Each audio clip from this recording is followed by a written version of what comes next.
Hey guys, this is फिर Tiger and welcome back to my channel. और आज की इस वीडियो में मैं आप लोगों के लिए एक नई कॉमिक बुक सीरीज लेकर आया हूँ। सो आप लोगों को तो पता होगा ही कि हम लोग वर्ल्ड वॉर हल्क की सीरीज अपने चैनल पे कवर कर रहे हैं और इससे रिलेटेड मैं पीछे एक्स-मैन से रिलेटेड कॉमिक शेयर कर चुका हूँ जिसमें वर्ल्ड वॉर हल्क और एक्स-मैन का हमने कनेक्शन देखा था।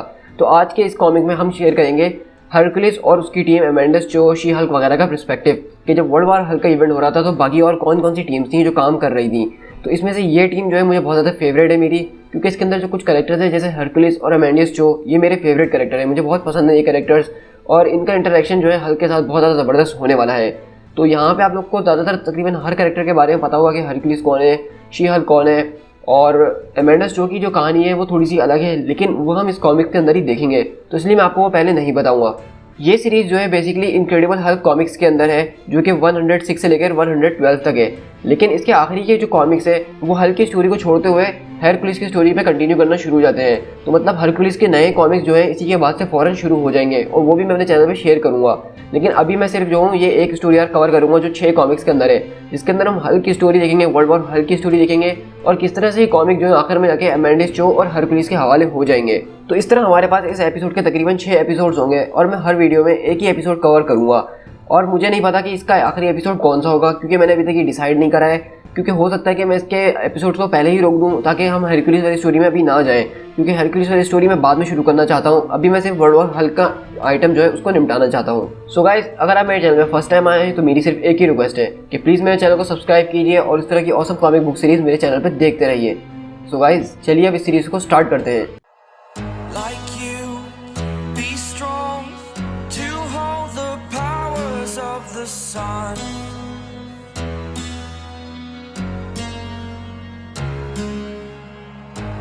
Dream, believe in strength. Now I'm the only one, only one.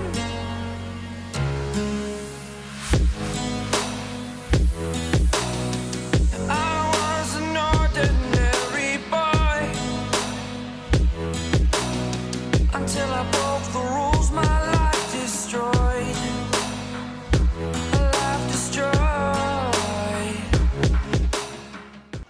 तो हमारी सीरीज़ का स्टार्ट होता है शी हल्क के साथ, जिसको हम देख रहे होते हैं कि वो शील्ड के यूनिफॉर्म के अंदर है, लेकिन उसकी हालत बहुत ज़्यादा बुरी हुई है। और यहाँ पे वो अपनी कहानी सुनाते हुए बताती है कि ओह ब्रूस, मेरे कज़न, मैंने सच में इस बार जो है बहुत बड़ी गलती कर दी।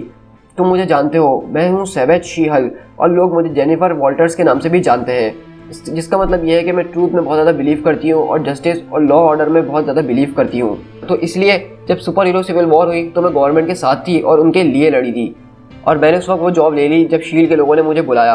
इस तरह से मैंने शील्ड ज्वाइन कर ली और जब तुम हमारे इस प्लेनेट पे नहीं थे मेरे भाई, तो मुझे अपने ही उन लोगों से लड़ना पड़ा जो कि कभी हमारे दोस्त, कभी हमारी फैमिली हुआ करते थे। मुझे यकीन था कि जो मैं चीज़ कर रही हूँ वो बिल्कुल ठीक है, मुझे ये भी बिलीव था कि मेरे जो फ्रेंड्स हैं वो बिल्कुल ठीक है, मुझे अपने आप पे भी बिलीव था। लेकिन फिर मुझे अंदाज़ा हुआ कि आखिरकार मैंने ये क्या कर दिया और मुझे ये बात पता चली कि इन लोगों का एक ग्रुप जो है वो आपस में बैठा और उन लोगों ने मिलकर ये डिसाइड कर लिया कि ब्रूस यानी कि इनक्रेडिबल हल्क को बहुत ज़्यादा डेंजरस है इस प्लेनेट पर रहने के लिए। और ना उन्होंने कोई ट्रायल किया, ना कोई जस्टिस, ना कोई ज्यूरी, सिर्फ उन्होंने अपनी चलाई और तुम्हें स्पेस के अंदर भेज दिया। लेकिन ये जान के तुम्हें बहुत खुशी होगी, तुम्हें बहुत प्राउड होगा कि उसके बाद मैंने क्या किया। मैंने उन लोगों को स्मैश करा। लेकिन ऑफ कोर्स टोनी ने जो है इस बारे में पहले से सोच के रखा हुआ था और उसने मुझे किसी किस्म का इंजेक्शन लगाया जिसके अंदर नैनोबॉट्स थे और उसकी वजह से मेरी पावर्स ने काम करना बंद कर दिया और मैं दोबारा शी हल्क से जेनिफर में बदल गई और वो लोग मुझे यहाँ पे इस तरह से छोड़ के चले गए और मैं अभी न्यू जर्सी के अंदर हूँ। अब मुझे पता चल रहा है कि ब्रूस कि तुम्हें उस वक्त कैसा फील होता होगा। अब मेरे कानों में वो गाना बज रहा है जो कि तुम्हारे कानों में शायद बजता होगा। लेकिन हम वहीं पे देखते हैं कि जब जेनिफर वॉल्टर्स जो है अपनी कहानी सुना के खड़ी होती है, सामने से एक बच्चा आता है स्कूटर पे और बोलता है क्या तुम्हें लिफ्ट की ज़रूरत है। पता चलता है कि ये बच्चा कोई और नहीं बल्कि अमेंडस जो है, जो कि एक बहुत ज़्यादा इंटेलिजेंट बच्चा है और इस वक्त ये कानून से भाग रहा है और इसके साथ इसका एक पेट एनिमल पकी भी है। तो जेनिफर बोलती है कि वो बच्चे तुम ही हो ना जिसकी चर्चा इतनी दिनों से चल रही है। तो वो बोलता है कि हाँ, तुम लोग मुझे शायद यही बुलाते हो। तो जेनिफर बोलती है लेकिन इसका मतलब तो ये हुआ कि तुम इतना ज़्यादा स्मार्ट नहीं हो, क्योंकि शील्ड के लोग तुम्हें इतने महीनों से ढूंढ रहे हैं और तुमने अपनी गाड़ी ला के रोकी भी तो उस औरत के सामने जो कि शील्ड का यूनिफॉर्म पहने खड़ी है। तो अमेंडस बोलता है कि हाँ, और वही औरत ना जिसने अभी मुक्का खाया आयरन मैन से और उसको एजेंसी से बाहर निकाल के फेंक दिया गया है और वो इस तरह से अब वाइल्ड्स में घूम रही है न्यू जर्सी के। और हो सकता है कि इस वक्त उसको कुछ कपड़ों की ज़रूरत और इस वक्त ग्रेप जूस की ज़रूरत हो। और यहाँ से हम शिफ्ट होते हैं बैक्स्टर बिल्डिंग के अंदर, यानी मिस्टर फैंटास्टिक के पास, जो कि हम देखते हैं कि ये सारी चीज़ें देख रहे होते हैं जो इस वक्त हो रही है। मतलब वो एमेडियस चो के ऊपर नजर रख के बैठे हुए हैं। बेसिकली एमेडियस चो है इस वक्त जो है गवर्नमेंट से भागा हुआ है और बहुत सारे लोग उसको पकड़ने की कोशिश कर रहे हैं, लेकिन वो बहुत ज़्यादा इंटेलिजेंट बच्चा है। यहाँ तक कि उस बच्चे के पास इतनी ज़्यादा इंटेलिजेंस है कि वो Reed Richard, Iron Man, Bruce Banner इन जैसे लोगों को भी चुनौती दे सकता है। और हम बेसिकली यहाँ पे देख रहे होते हैं कि मिस्टर फैंटास्टिक जो इसके ऊपर नजर रखने की बात कर रहे होते हैं। और हम देखते हैं यहाँ पे बेसिकली रीड रिचर्ड जो है किसी से बात कर रहे होते हैं और वो उनको बोल रहा होता है कि उसको इस वक्त ये नहीं पता चल रहा कि हम उसको ट्रैक कर रहे हैं। तो रीड रिचर्ड बोलता है कि पहले मैं आपको एक बात बता दूं कि ये बच्चा जो है इस पूरे प्लेनेट के ऊपर 7th स्मार्टेस्ट पर्सन है। तो मेरा जहाँ तक ख्याल है उसको ये बात ज़रूर पता होगी कि हम उसको देख रहे हैं, और मुझे ये भी ज़रूर लग रहा है कि वो ये चाहता है कि हम उसको देखें। तो वो जहाँ जिससे बात कर रहा होता है वो बोलता है आदमी, तुम जो बोल रहे हो मेरे समझ में एक लफ्ज़ भी नहीं आ रहा। तो रीड रिचर्ड बोलते हैं कि आप ये सब छोड़िए, बस ये समझ जाइए कि आपके लिए एक जॉब आई है, डॉक्टर सैमसन। तो हम बेसिकली देखते हैं कि यहाँ पे डॉक्टर सैमसन जो थे वो लगे हुए थे इनसे बात करने के चक्कर में, और वही अब जो है इस बच्चे के पीछे लग चुके हैं। तो वहाँ पे वो डॉक्टर बोलते हैं कि तुम्हें क्या लगता है रीड, मैं हल्क से जो हूँ बहुत बार भिड़ चुका हूँ, तो तुम्हें लगता है कि वाकई में ये बच्चा मुझे डराएगा, मैं इस बच्चे से डर रहा हूँ। रीड रिचर्ड बोलते हैं कि ये बच्चा बहुत ज़्यादा स्मार्ट है, ये सिर्फ एक पत्थर से जो है एक टैंक को तबाह कर सकता है अगर उसने वो पत्थर सही जगह फिट कर दिया। और रीड रिचर्ड बोलते हैं कि पिछले 3 हफ्तों में इसकी शक्ल जो है मुझे 233 टाइम्स दिख चुकी है, मतलब ये बच्चा जो है जानबूझ के अपने आप को पकड़वाना चाहता है। तो डॉक सैमसन बोलता है कि हाँ, और ये बच्चा चाहता है कि मैं इससे मिलने जाऊँ, वो चाहता है कि मैं उससे मिलूँ। रीड रिचर्ड बोलते हैं कि हाँ मुझे भी कुछ ऐसा ही लगता है। तो वहाँ पे रीड रिचर्ड बोलते हैं कि बिल्कुल मुझे भी ऐसा ही लगता है, क्योंकि इस बच्चे को ये पता चल चुका है कि हमने हल्क के साथ क्या किया था, और हो सकता है वो तुमसे शायद इसलिए मिलना चाह रहा है ताकि वो हमारे खिलाफ कोई कदम उठा सके, क्योंकि उसको पता है कि तुम हल्क से बहुत ज़्यादा करीब थे। तो डॉक सैमसन बोलते हैं कि इस बच्चे के अंदर तो वाकई में बहुत ज़्यादा कॉन्फिडेंस है। और रीड रिचर्ड बोलते हैं कि हाँ बिल्कुल, लेकिन इस बच्चे के पास पूरा हक है कि ये कॉन्फिडेंट हो, क्योंकि इसकी इंटेलिजेंस इतनी है कि तुम उसको छू भी नहीं पाओगे फिजिकली, लेकिन इमोशनली हम उसके साथ बहुत कुछ कर सकते हैं। मैंने इसकी फाइल तुम्हारे पास भिजवाई थी, ये जब बच्चा ही था तो इसकी पूरी दुनिया बर्बाद हो गई थी, ये कुछ महीनों पहले की बात है। इसकी पूरी की पूरी फैमिली जो है वो लॉस्ट हो गई थी। इसने जो है बहुत बड़े बड़े लोगों से पंगा ले लिया था, जिसकी वजह से इसकी जान बहुत मुश्किल में फंस गई थी और इसकी पूरी फैमिली इसी चक्कर में ख़त्म हो गई। हो सकता है कि ये इन्फॉर्मेशन तुम्हारे कुछ काम आ जाए, इसको यूज़ में लाओ। तो डॉक सैमसन बोलते हैं कि रीड मुझे ये सही नहीं लग रहा है। और हम देखते हैं कि बेसिकली वो दोनों आके जो है एक रेस्टोरेंट, एक बार में आके बैठते हैं, और यहाँ पे वो जो है बहुत सारा खाना मंगवा लेता है और बोलता है कि मुझे ये सब खाना ही पड़ेगा, क्योंकि जब भी मैं अपना दिमाग इस्तेमाल करता हूँ तो मेरी बहुत सारी एनर्जी वेस्ट हो जाती है, तो तुम भी अपनी मदद करो और उसको खाओ। तो वेन बोलती है कि ये सब तो बाद में होता रहेगा, लेकिन पहले तुम मुझे ये बताओ। तो जेनिफर बोलती है कि पहले तो मुझे ये बताओ, भले मैंने माना कि मैं शील्ड के लिए काम नहीं करती हूँ, लेकिन मैं अब भी एक लॉयर हूँ और एक गुड सिटीजन हूँ, और मैं ये जानती हूँ कि तुम एक भागे हुए इंसान हो। मैं सिर्फ तुम्हें 3 मिनट दूंगी और तुम मुझे एक्सप्लेन करो, इससे पहले कि मैं कॉप्स को यहाँ पे बुला लूँ। और बोलती है कि तुम्हारा पपी जो है बहुत ज़्यादा प्यारा है। तो बोलता है कि ये पपी नहीं है, ये क्यूट है, ये एक वाइल्ड एनिमल है जिसको पेट रखना इलीगल है यहाँ पे, क्या तुम इसको भी पकड़वाना चाहती हो? तो जेनिफर बोलती है कि मैं इसमें इंटरेस्टेड नहीं हूँ।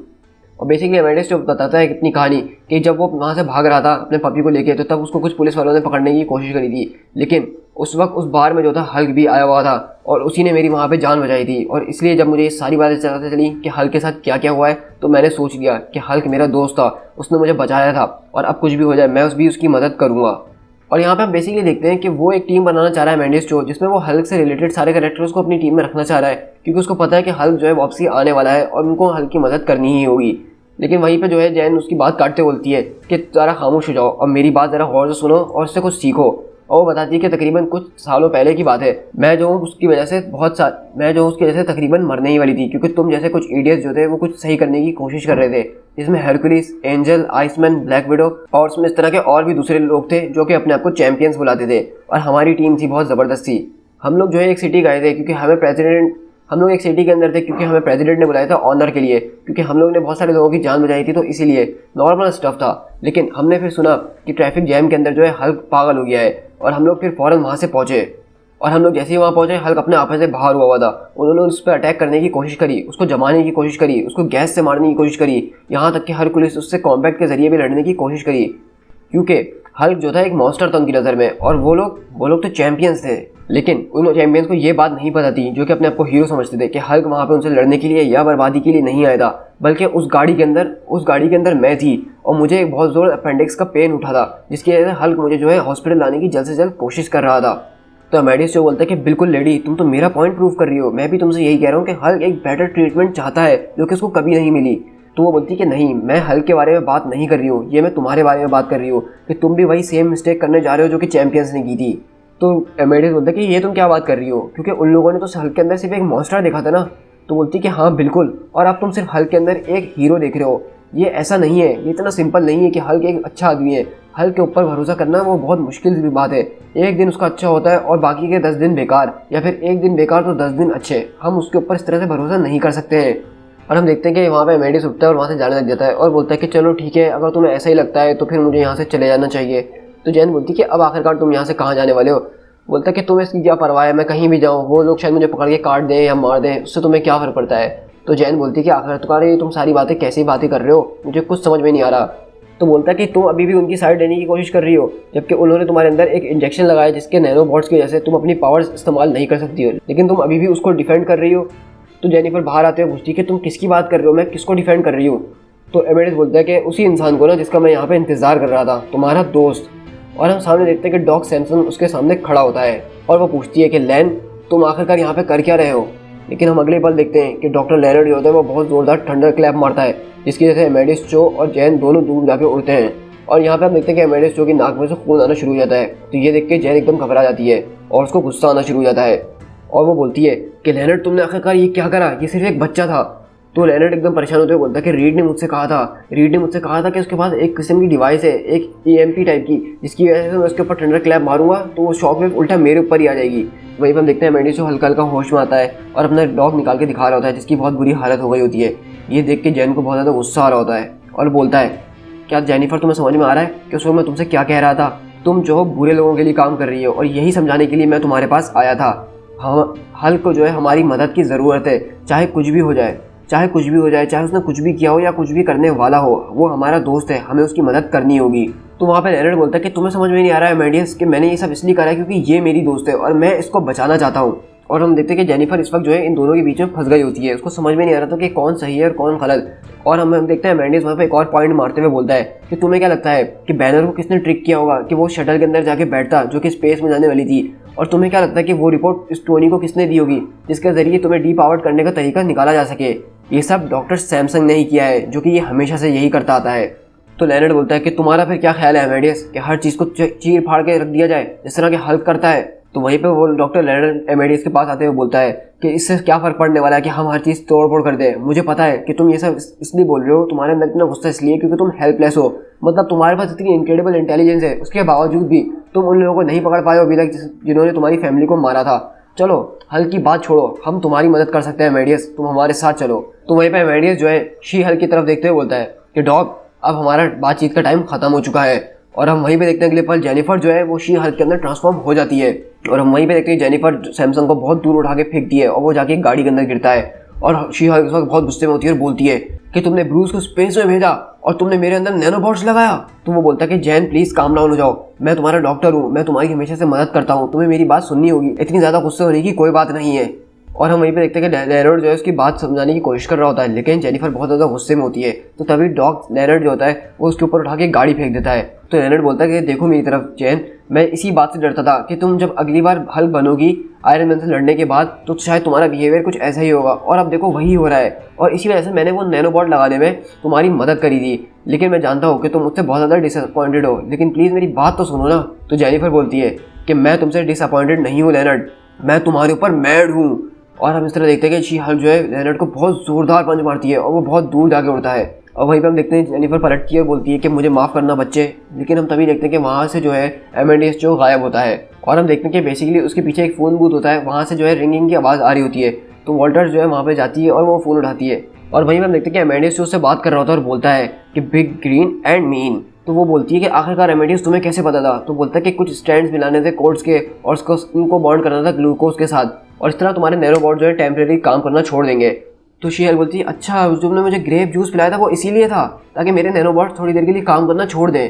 तो बोलता है कि हाँ बिल्कुल, क्योंकि वो चीज़ आसानी से इस जूस के जरिए तुम्हारे अंदर जा सकती थी। और बोलता है कि मुझे एक परमानेंट फिक्स देना है तुम्हारी इस चीज़ के लिए, लेकिन पहले मैं ये जानना चाहता हूँ कि तुम मेरे साथ हो, क्या तुम मेरी टीम में शामिल होगी? तो यहाँ पे हम देखते हैं जेनिफर सोचने में पड़ जाती है। तो बोलता है कि तो बताओ तुम्हारा क्या जवाब है, क्या तुम मेरे साथ हो? तो जेनिफर बोलती है कि मुझे ज़रा सोचने दो, क्योंकि मैंने अभी $500,000 की प्रॉपर्टी यहाँ पे डैमेज कर दी है और उसके साथ साथ मैंने अपने बेस्ट फ्रेंड को भी एक पंच मार के इस कंट्री से निकाल के पता नहीं कहाँ भेज दिया है। तो एमेडियस बोलता है तो क्या हुआ, इससे तुम्हें अच्छा तो फील हो रहा होगा ना? तो बोलता है कि आपका जवाब क्या है मिस वॉल्टर्स, शी हल्क क्या कहोगी तुम? तो वो बोलती है कि तुम मुझे आपसे जैन बुलाओ। तो बोलती कि मैं तुम्हारे साथ नहीं जा सकती हूँ एमेडियस, तुम्हें मेरी बात समझ नहीं होगी। सर अपने चारों तरफ देखो, तुमने देखा ना कि तुम्हारे डॉग का क्या हाल हुआ। तो बोलता कि ज़रा एक मिनट, वो एक कयोटी है और उसका काम ही यही है, इसका काम है प्लेइंग डेड, मतलब ये सिर्फ एक्टिंग कर रहा था मरने की, मैं अपने पैट को इतनी आसानी से हर्ट होने थोड़ी ना दूंगा। शी हल्क बोलती कि मुझे तुम्हारे साथ काम करना है, लेकिन मैं काम अपने तरीके से करूंगी। इसका मतलब ये है कि हम हर चीज़ जो है लॉ और ऑर्डर के अंदर अंदर मानते हुए करेंगे। और बोलती चलो ये सब तो भूल जाओ, मुझे तुम्हें एक बात बतानी है जो मैंने तुम्हें उस वक्त नहीं बताई थी, कि जब चैंपियंस को इस बारे में पता चला था कि हल्क वाकई में मुझे बचाने की कोशिश कर रहा था और वहाँ रैम्पेज के ऊपर नहीं आया हुआ था, तो वो लोग जो है बहुत ज़्यादा सॉरी थे और उन लोगों ने काफ़ी ज़्यादा माफ़ी भी मांगी थी इसके बाद। क्या तुम समझ रहे हो कि मैं तुमसे क्या कहने की कोशिश कर रही हूँ? और यहीं पर हम देखते हैं कि बेसिकली अमेडियस जो है आर्क एंजल और हरक्यूलिस से मिलने के लिए आया हुआ होता है, मतलब जो चैंपियंस के पुराने मेंबर्स थे। और वो बोलता है कि हे क्या तुमने मुझे पहचाना, मैं हूँ वो स्मार्ट। और बेसिकली हम इस तरह देखते हैं कि रीड रिचर्ड जो है ये सारी चीज़ें देख रहे होते हैं कि वो अभी आगे हरक्यूलिस आर्क एंजल से मिल रहा है, और साथ साथ डॉक्टर सैमसन वगैरह भी ये सारी चीज़ें देख रहे होते हैं। To be continued.